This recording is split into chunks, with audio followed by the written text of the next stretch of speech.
बिहार विधानसभा चुनाव में यदि महागठबंधन को बहुमत मिला तो मुख्यमंत्री कौन होगा?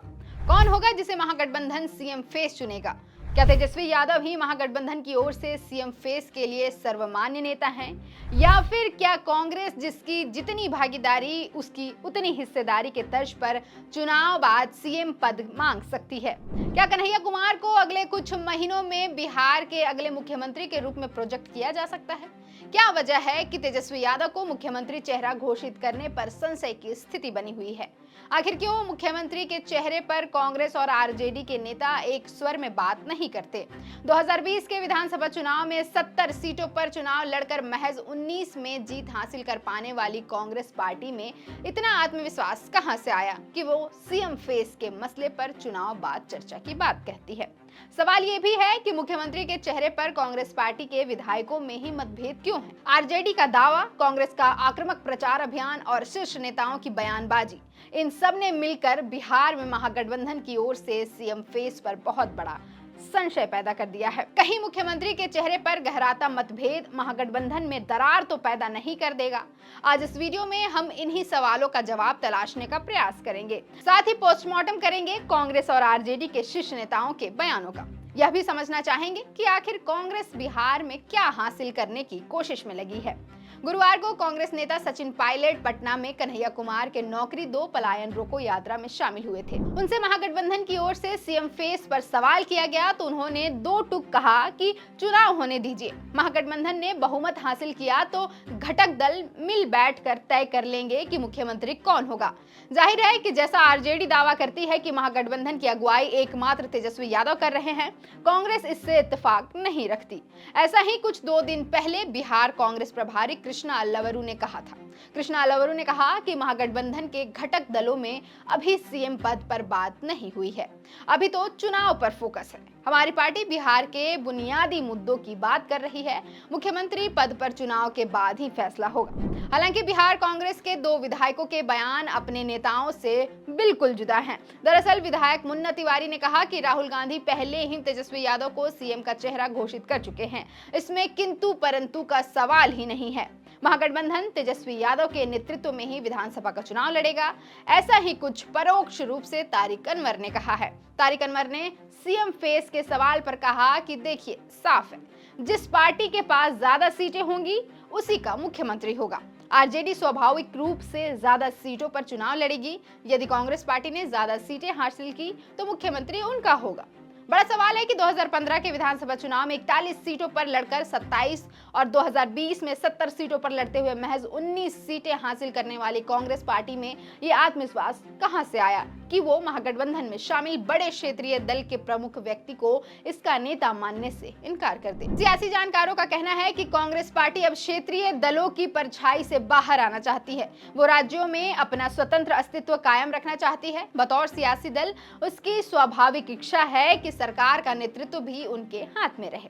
पार्टी अपना जनाधार भी बढ़ाना चाहती है और इसलिए प्रदेश कमेटी में अमूलचूल बदलाव भी किया है। अपेक्षाकृत लालू प्रसाद यादव के ज्यादा करीबी रहे पूर्व प्रदेश अध्यक्ष अखिलेश प्रसाद सिंह की जगह दलित समाज से आने वाले राजेश राम को पार्टी की कमान सौंपी गई है।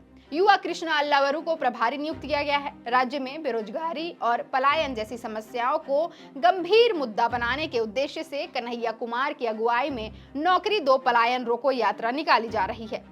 कन्हैया कुमार सवर्ण भूमियार बिरादरी से ताल्लुक रखते हैं। ऐसे में कन्हैया के जरिए कांग्रेस ने एक तीर से 2 निशाने साधने की कोशिश की है।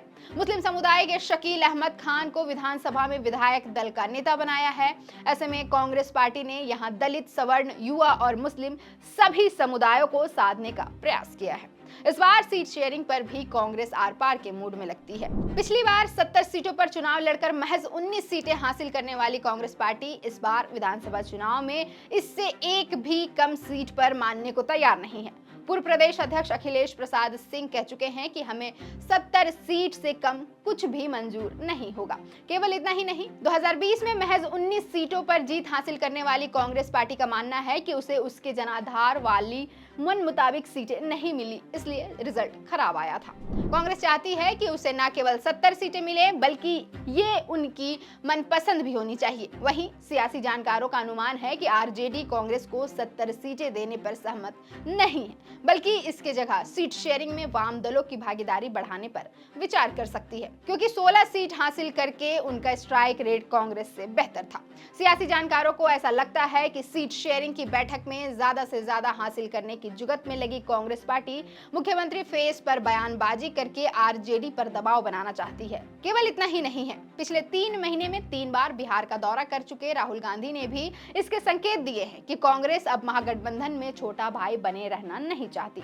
जनवरी में बिहार दौरे पर राहुल गांधी ने तो उस जातीय सर्वेक्षण को ही फर्जी बता दिया था जिसे महागठबंधन सरकार के कार्यकाल में अंजाम दिया गया। उसी सर्वेक्षण को गलत बता दिया गया जिसे लेकर तेजस्वी यादव भागीदारी और हिस्सेदारी की बात करते हैं। बड़े कांग्रेस नेताओं का इस दौरान लालू परिवार से भी दूरी बना रखी है। कहा जा रहा है कि कांग्रेस पार्टी गठबंधन में बराबरी वाली हिस्सेदारी के लिए प्रेशर पॉलिटिक्स का भी सहारा ले रही है।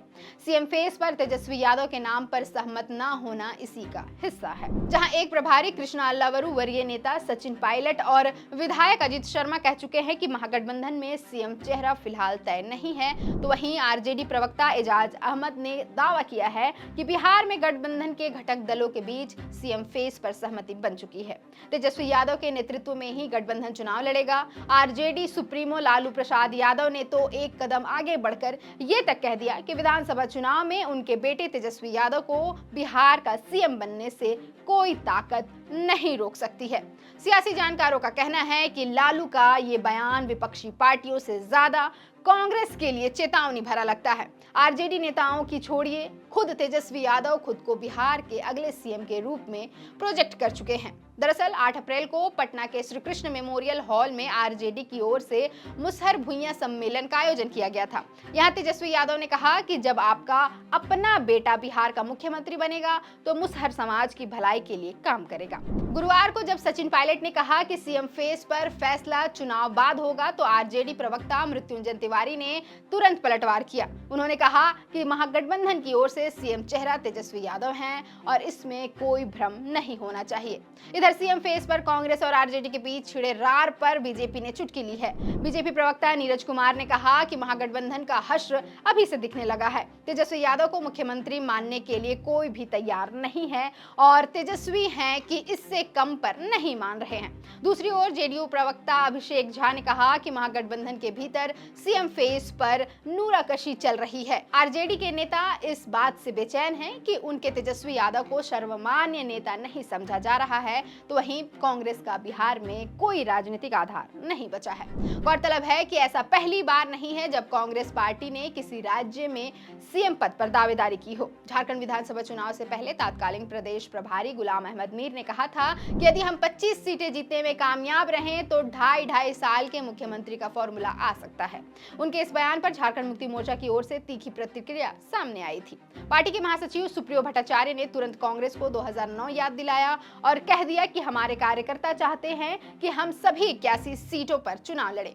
सियासी जानकारों का ऐसा भी मानना था कि झारखंड में कांग्रेस को जो 16 सीटें मिली है उसमें झामुमो को लेकर आदिवासियों में उपजी सहानुभूति लहर का योगदान था। इस जीत के सूत्रधार हेमंत सोरेन थे, न कि कांग्रेस की अपनी ताकत। तब तुरंत कांग्रेस ने भी सफाई पेश की थी। गुलाम अहमद मीर ने कहा था कि हेमंत सोरेन ही महागठबंधन के नेता हैं, वही 5 साल मुख्यमंत्री रहेंगे। मैंने तो केवल अपने कार्यकर्ताओं को मोटिवेट करने के लिए 2.5 साल वाले फॉर्मूले की बात की थी। लेकिन बिहार में कांग्रेस इतनी कमजोर नहीं दिख रही है और न ही सफाई पेश करने के मूड में है। कांग्रेस के नेता तेजस्वी यादव को महागठबंधन का नेता या सीएम फेस मानने से सिरे से इनकार कर रहे हैं। सीट शेयरिंग पर भी दबाव बना रखा है। भागीदारी और हिस्सेदारी वाली बातें भी सामने आई है। क्या वाकई कांग्रेस को यकीन है कि वो इतनी सीटें जीत लेगी कि सीएम पद पर नेगोशिएट कर सकेगी? दूसरी ओर आरजेडी ने भी कांग्रेस के बर्ताव पर तीखी प्रतिक्रिया नहीं दी है। सियासी जानकारों का कहना है कि हरियाणा और दिल्ली विधानसभा चुनाव के नतीजों ने आरजेडी को सकते में डाल दिया है। आरजेडी को शायद यह लग रहा है कि कांग्रेस के बिना वह सत्ता तक नहीं पहुंच सकती। उसे सरकार बनाने के लिए कांग्रेस की जरूरत पड़ेगी, इसलिए वह फूक फूक कर कदम रख रही है। फिलहाल के लिए इस वीडियो में इतना ही। मेरा नाम है अवंतिका, आप देख रहे थे फोर्थ पिलर बिहार। आपके लिए यह कंटेंट लिखा था हमारे कंटेंट हेड सूरज ठाकुर ने। शुक्रिया।